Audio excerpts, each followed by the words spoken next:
রাজ্যের মুখ্যমন্ত্রী মমতা বন্দ্যোপাধ্যায়ের বড় ঘোষণা, মার্চ মাস থেকে এই 9টি প্রকল্পের টাকা প্রত্যেকটা ছেলে এবং মেয়ের ব্যাংকের অ্যাকাউন্টে ঢুকতে শুরু করবে।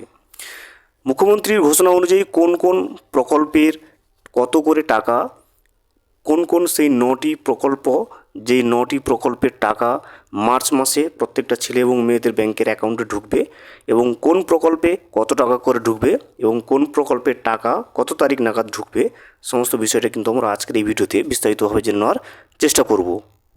ভিডিওটি বিস্তারিতভাবে দেখে নেওয়ার আগে ছোট্ট একটা অনুরোধ, যদি চ্যানেলে নতুন হয়ে থাকেন অবশ্যই চ্যানেলটা সাবস্ক্রাইব করে রাখবেন এবং নোটিফিকেশনটা অল করে রাখবেন এই ধরনের সমস্ত আপডেট সবার আগে পাওয়ার জন্য। চলুন আজকের আপডেটটা আমরা বিস্তারিতভাবে দেখে নিই। মুখ্যমন্ত্রীর বড় ঘোষণা চলে এসেছে।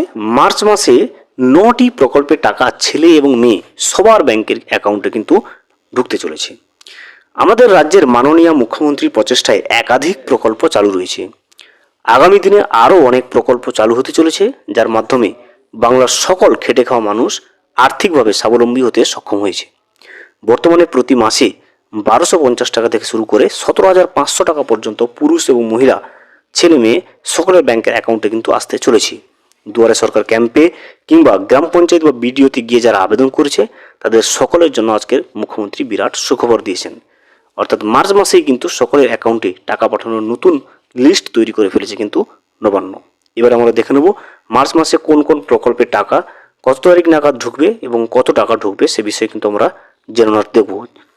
দেখুন, প্রথমে রয়েছে যুবশ্রী প্রকল্প।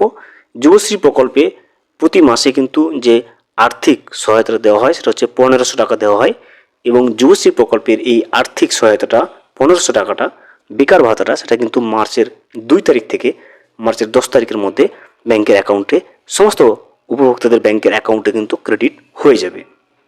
এবারে চলে এসেছি আমরা লক্ষ্মীর ভাণ্ডার প্রকল্প। 1000 এবং 1200 টাকা করে দেওয়া হয়। যারা সাধারণ ক্যাটাগরি মেয়েরা তাদের প্রতি মাসে 1000 টাকা করে আর্থিক সহায়তা দেওয়া হয় এবং যারা এসসি এবং এসটি ক্যাটাগরি মেয়েরা তারা কিন্তু প্রতি মাসে 1200 টাকা করে পেয়ে থাকে এই লক্ষ্মীর ভাণ্ডার প্রকল্পের মাধ্যমে। এবং মার্চ মাসে কিন্তু 2 থেকে 10 তারিখের মধ্যে এই লক্ষ্মীর ভাণ্ডার প্রকল্পের 1000 এবং 1200 টাকা প্রত্যেকটা উপভোক্তাদের ব্যাংকের অ্যাকাউন্টে ঢুকে যায়। এবার রয়েছে মহিলা সমৃদ্ধি যোজনা, যেখানে 5000 টাকা থেকে 30,000 টাকা পর্যন্ত কিন্তু সরকারি সহায়তা দেওয়া হয় রাজ্য সরকার তরফ থেকে। একইভাবে এখানেও কিন্তু 2 থেকে 10ই মার্চের মধ্যে এই টাকাটা সমস্ত উপভোক্তাদের ব্যাংকের অ্যাকাউন্টে ক্রেডিট হয়ে যায়। এবারে রয়েছে বিধবা ভাতা, যেখানে প্রত্যেকটা যোগ্য বিধবাদের প্রতি মাসে 1000 টাকা করে আর্থিক সহায়তা দেওয়া হয় রাজ্য সরকার তরফ থেকে। এই টাকাটাও কিন্তু মার্চ মাসের 2 থেকে 10 তারিখের ভিতরে সমস্ত যোগ্য উপভোক্তাদের ব্যাংকের অ্যাকাউন্টে ক্রেডিট হয়ে যায়। এবার আমরা জেনে নেব বার্ধক্য ভাতা চালু রয়েছে।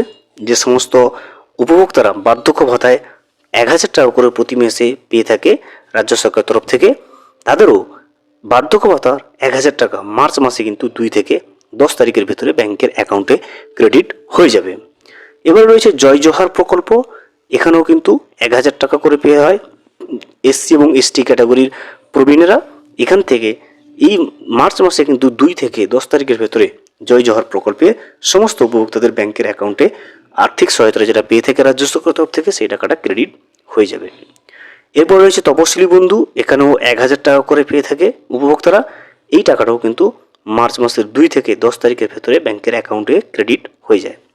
এরপর রয়েছে মানবিক প্রকল্প, যেখানে প্রতিবন্ধী ভাইয়েরা প্রতি মাসে 1000 টাকা করে রাজ্য সরকার তরফ থেকে আর্থিক সহায়তা হিসেবে পেয়ে থাকে। এই মানবিক প্রকল্পে প্রতিবন্ধী ভাইদের 1000 টাকাও কিন্তু মার্চ মাসের 2 থেকে 10 তারিখের ভেতরে ব্যাংকের অ্যাকাউন্টে ক্রেডিট হয়ে যায়। ভিডিওটি সম্পূর্ণভাবে দেখার জন্য অসংখ্য ধন্যবাদ। এখনও পর্যন্ত যদি চ্যানেলে নতুন হয়ে থাকেন এবং সাবস্ক্রাইব না করে থাকেন, অনুগ্রহ করে চ্যানেলটা সাবস্ক্রাইব করে পাশে থাকবেন।